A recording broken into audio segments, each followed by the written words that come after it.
అన్ని మునిగిపోయాయి, ఒక్కరికి కూడా రిపేర్ లేదు, తినడానికి కూడా అంత ఇబ్బంది పడుతున్నాం.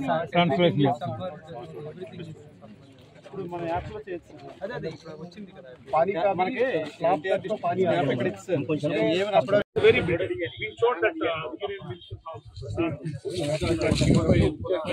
బాగా guess hold it such a big అసలు దిస్ వన్ ప్యాడీ 13 18 10 21 రకాలు పెట్టి ఇదేనండి పాలెడికి సచ్చి ఇది బాగా డ్యామేజ్ అయింది. ఇది చెప్పాను 3 లక్షలు లాస్, అది 2 లక్షలు లాస్ సార్. ఆరిటి sir again sir showed in the photo also sir ఉండండి ఉంటారు photo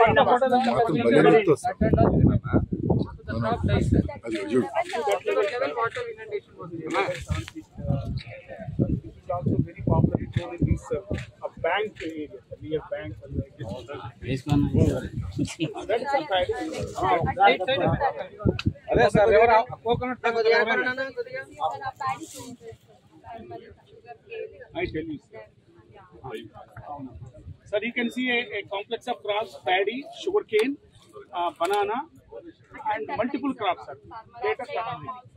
Yama, because this is a very good soil sir. Before actually the banking of the rivers, the 1978 contained in the leaf gets written in it.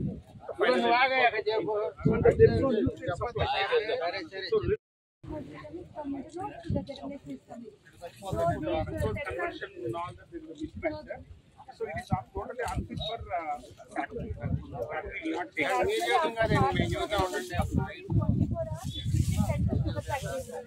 it's also like that. If everything is good, they are around 5 lakh per acre. So now it is so it is almost gone. So this is very heavy damage to this am crop. You can layman also can. So this will die back, sir. This will rotten like the paddy after. So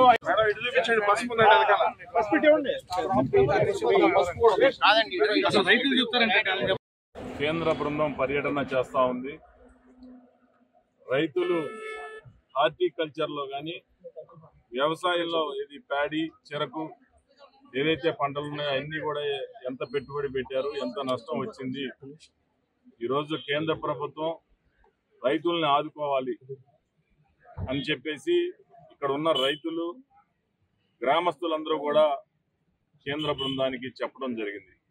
అలాగే కృష్ణానది వరద వలన ఎక్కడైతే ఇళ్ళు ఉన్నాయో అవన్నీ కూడా మునిగిపోయి ఏమేమి ఆస్తులు, టీవీలు, ఎలక్ట్రానిక్ వస్తువులు కానీ, బైకులు కానీ, మోటార్ సైకిల్స్, కార్లు కానీ, లేకపోతే కింద ఫ్లోర్లో ఉన్న ఫర్నిచర్ మొత్తం కూడా ధ్వంసమైపోయి ఉంది. మాకు సహాయం చేయండి అని చెప్పేసి బృందానికి చెప్పడం జరిగింది. మేము కూడా మరి పెద్దలు వడ్డే సాబనాయ్ సార్ కానీ, అయితే రైతు సంఘాలు కానీ వీళ్ళందరూ కూడా కేంద్ర బృందం దృష్టికి తీసుకెళ్ళడం జరిగింది. తప్పకుండా కేంద్ర ప్రభుత్వం మరి నష్టపోయిన ప్రతి ఒక్కరికి న్యాయం చేస్తుందని చెప్పేసి ఈరోజు అంచనాలు తయారు చేసుకొని ఈరోజు కేంద్ర బృందం వెళ్తా ఉంది. త్వరలోనే ప్రకటన వస్తుంది. రాష్ట్ర ప్రభుత్వం నుంచి బాధితులకి ఏమి సహాయం చేయాలో గత వారం రోజుల నుంచి కూడా నిద్రాహారాలు మానేసి ప్రతి ఒక్కరికి ఆహారం చేరవేయడంలో కానీ, వాళ్ళందరినీ మరి సురక్షిత ప్రాంతాలకు తరలించడంలో కానీ, వరద ప్రభావం తగ్గిన తర్వాత వాళ్ళందరినీ ఇళ్లకు చేర్చి ఇల్లు శుభ్రం చేసి ఫైర్ ఇంజన్లతోటి అలాగే శానిటేషన్ సిబ్బందితోటి అన్నీ కూడా అంటువ్యాధులు ప్రబలకుండా అన్నీ కూడా తగు జాగ్రత్తలు తీసుకొని ఈరోజు కేంద్ర బృందానికి ఇక్కడ జరిగిన నష్టాన్ని మొత్తం కూడా కళ్ళ కట్టినట్టుగా పంటలతో సహా చూపించడం జరిగింది. తప్పకుండా మంచి కేంద్ర ప్రభుత్వం నుంచి ఒక ప్రకటన వస్తుందని ఆశిస్తాను.